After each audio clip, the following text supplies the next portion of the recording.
Hey, sweet friends, and welcome back to another episode of It's a Beautiful Day to Homeschool. I'm so glad you're here with me. And for those of you who are new to the show, this podcast is for new homeschool families and for those of you in those precious elementary years who just want to do this well and without all the overwhelm. And around here, I believe that homeschooling doesn't have to look like school at home. It can be gentle, meaningful, and built around your everyday life. So each episode, I'll talk about the simple teaching rhythms, early learning, and building confidence as a new homeschool parent, and creating days that feel peaceful instead of pressured. Whether you're just starting out or finding your footing, you'll find encouragement, practical ideas, and a reminder that you're not alone. So today's episode is not technically what I had planned for today, but I kind of feel like something is telling me I need to discuss this topic. So that's what I'm going to do today. So take a deep breath, grab your coffee, and let's build a homeschool life that feels joyful and doable, because truly it is a beautiful day to homeschool. So today's episode, again, I didn't have anything planned out for this. I just keep feeling like I need to talk about it. So this one's going to be for those new homeschool families that are pre-K, kindergarten, first grade, second grade, elementary years. So you've pulled your child from school and you're wanting to homeschool, but you don't know what a homeschool day looks like. What do we do? What do we cover? How long do we school for? Those kinds of things. So that's what I'm going to talk about today. So you've done the first step. You've got your kiddos home, which is fantastic. And then, of course, that stressful feeling or that I'm overwhelmed and I'm scared and I don't know what curriculum to use and I don't know what should we be doing, all that starts to set in. But that's why I'm here to help. So when you get your kiddos home, if they are pre-K or kindergarten, so we're talking 5, 6, maybe 7 years old, depending on when you want to start, and what they should be doing and how long they should be doing it for. So at that age, they learn best by play. Please keep that in mind. They learn best by play. They don't need to be sitting down at a desk or at your dining room table for hours. They truly don't. So if you want to, you can grab workbooks, you can print out free worksheets from online, you can buy a curriculum if you want to. Again, for preschool and kindergarten, I wouldn't buy a full-blown curriculum. Evan Moore workbooks, they're on Amazon or I believe they're just sold at evanmoore.com. They are a great start of introducing workbook style learning to your kiddos. But again, you definitely don't have to.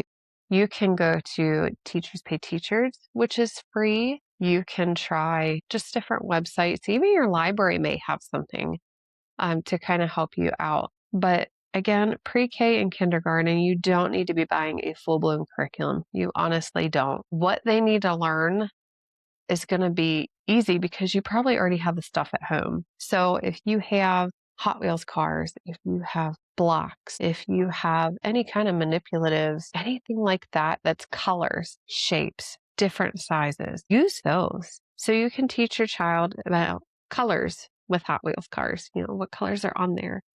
YouTube has some great kids videos for that. If you want to put them, by a TV. I didn't at first.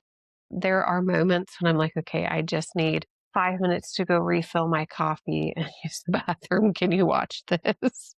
It was great for that. But yes, using what you have at home. Building blocks are great. I use building blocks so much. Like I would even write on them 1, 2, 3. So we would learn our numbers with building blocks. Sidewalk chalk. Sidewalk chalk is great if you have a sidewalk or a driveway, porch, a concrete porch, I think a trampoline that you can write on with sidewalk chalk. Again, you can do colors, you can do shapes, you can do numbers, and teach them all that with things that you have at home. You don't have to go buy anything. You really honestly don't want to spend any more than maybe 30 to 45 minutes a day with your preschooler or your kindergarten when it comes to learning. And that is like sit down learning or teaching color, shapes, numbers, that kind of thing. No more than 30 to 45 minutes. If they start losing interest after a couple minutes, that happens. It really does. And so when it comes to, let's say you buy a workbook or you do buy a curriculum and your child is 6 years old, if you're sitting down at the dining room table and it's been maybe 5, 6, 7, 8 minutes and they're starting to do this, that's normal. They're telling you, hey, my brain has taken in what it can on this specific thing. I need a break. And that happens naturally. Don't be frustrated with them. Usually a child can learn about as long as their age is times 2. So I know that doesn't seem like a lot. So yes, you're probably sitting there thinking, okay, so my 6-year-old can only learn and keep focused for 12 minutes. Yeah, usually that's about it. And that's okay because that's where you can take a break. And if you feel the need to go back to that same subject, you can. If you want to push to the next one, you can. It's up to you. Now, when it comes to subjects, what to cover with your preschool and kindergartner is going to be completely up to you. I only did shapes, colors, numbers, and then read alouds. And that's really what I focused on. And it wasn't even every day. Sometimes we just went outside and played. The weather was beautiful. Why not enjoy it? And they're going to start asking questions, or you can be like, hey, do you see that tree over there? Do you want to maybe go to the library later and get a book about trees to see if we can learn what kind of tree we have in our yard? And that starts the process of learning. And hopefully they enjoy it from there. Now, if you have, let's say, first grader, second grader, again, they're going to be maybe 7, 8, and maybe 9, depending on when you started them. Again, they're only going to really maintain focus for about their year times 2. So again, if you're sitting there like, okay, my 7th grade or my 7-year-old's only going to be able to learn and comprehend and stay focused for 15 minutes. Yeah, they truly will start to lose focus unless it is a subject they really, really enjoy. Then you may be able to keep their focus just a little bit longer. But again, don't get frustrated if they do start to lose that focus. It is normal. So for first grade, second grade, that's when I started pulling in the history and the science. And that is when I started an actual curriculum. Now, curriculum, I'm not going to say, go choose master books, go choose The Good and the Beautiful, go choose My Father's World or Christian Light. Again, do your homework on this, YouTube it, because there are other homeschool moms out there that will show you these curriculums on a YouTube video. What's the pros? What's the cons? What do they look like? How often are you supposed to use them? What style of learning it would work for better, what style it would work for. That is the best way to figure out what may work for you. Just because you chose something the first year thinking it's going to work, it may not. Again, the curriculum is just a tool. It's not something you are glued to and stuck with. So if you do buy something and it doesn't work, just look at the scope and sequence, see what it is teaching, and then you may kind of have to pull in different ideas from different places instead of using that physical book. I know that's not the best news sometimes because you're like, oh, I just spent money on it and it's not working. Again, use it as a tool. Don't completely get rid of it or burn it or sell it. Use your scope and sequence and kind of use it as a tool. But anyways, you're going to want to focus on, of course, language arts and math. And then this is where you start pulling in other things like science, history, maybe music, maybe art. It just depends on your kid and what they enjoy. Again, you don't need a full-blown curriculum if you don't want to. This is where I did buy a curriculum just because I was also starting my second child as well, and I needed more structure with my first child. And we never turned back once we did that. And we still use that same curriculum. I do use master books with him, but we still use that same curriculum. We loved it for math. We loved it for language, for science and history. Now, I have tried different sciences, different histories since then, and we are going back to it. But that's a whole different story. Again, this is your reminder. You do not have to use a curriculum with your kiddos. You do not, especially if you're in a tight little financial bubble right now and you don't want to spend the money. You don't have to. You've got places like mathdrills.com that is free math worksheets, and you can print them out and use that. I use that all through the summertime just to keep my kids learning and remembering what they learned, the previous year.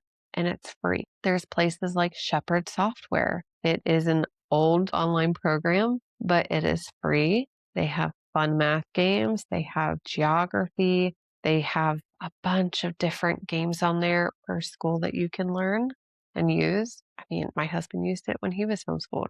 My kids love it. They play through summer on it. Again, free. Teachers Pay Teachers. If you're looking for free worksheets on something, again, free.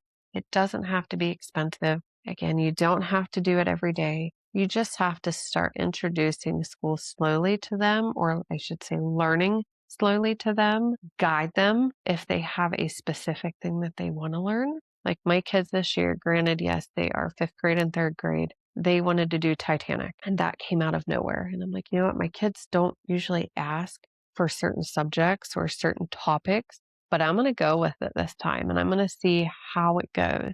I wish we would have done this sooner. It was fantastic. So I didn't want to buy anything, for the Titanic. So we found free documentaries on YouTube. We went to the library and picked up every book that we could on the Titanic. I also found free printables on Teachers Pay Teachers for Titanic. So I was able to make a 2 to 3 week unit study on just the Titanic in 2 days. And then we started it. And the kids loved it. Absolutely loved it. And again, I would do this. I am changing myself out of the structured kind of style that I have or mindset over to more of a child-led or interest-led learning, because I wasn't comfortable with it. It took me out of my comfort zone. But if you ask my kids right now, and it's been 2 or 3 weeks, what they remember about the Titanic, it's amazing. They retained so much of that information because, one, it was what they wanted to learn, a topic that they picked, and it got them super excited. And when they started to lose interest, we stopped. But they still remember everything. Like, we were to the point where we could have stopped anyways, but it was wonderful. And so if your child's into butterflies, lighthouses, trees, animals, I say take your step out of that comfort zone and try and be a little bit more child-led or interest-led and see how much your child enjoys learning and go from there. Now, again, I was able to use with that whole Titanic set, I did language arts, we read books. There was math from Teachers Pay Teachers. So they were able to take the number of the people that were on board to how many people fit in lifeboats or how much food was on board to what was served. And so we were able to use those numbers for math. And then the science behind building it and the history of it. So I was able to incorporate every core subject into that specific topic. So it's amazing when you kind of free yourself from the books and follow what your children want to learn. So again, preschoolers and kindergartners, you absolutely do not need a curriculum. And you don't need to be sitting down learning any longer than 30 to 45 minutes. If they're really interested in something, keep going until they start kind of looking around or until they tell you, I'm done or I'm bored, and step away. Don't panic when they have all that free time. That is their time for their imagination to get going. Let their creativity thrive. It is okay for our kids to be bored. To see what your kids can do when they're bored is pretty cool. It really is. So don't fill up their entire days. Also, don't be afraid to take field trips. Put the books away that day. Let's just go somewhere. We do that a lot. Now, if your kids, again, are 1st grade, 2nd grade, you may only be 45 minutes to an hour, maybe an hour, 15 minutes max. Again, when they start getting irritated or they're looking around or they're getting bored, close the books, give them a break, either come back to something else or be done for the day. It's okay. And 1st and 2nd grade, that's when I started introducing science and history. So again, you don't have to. This is just what I did in my homeschool days that works. We do introduce something new almost every year, but that's just how we are.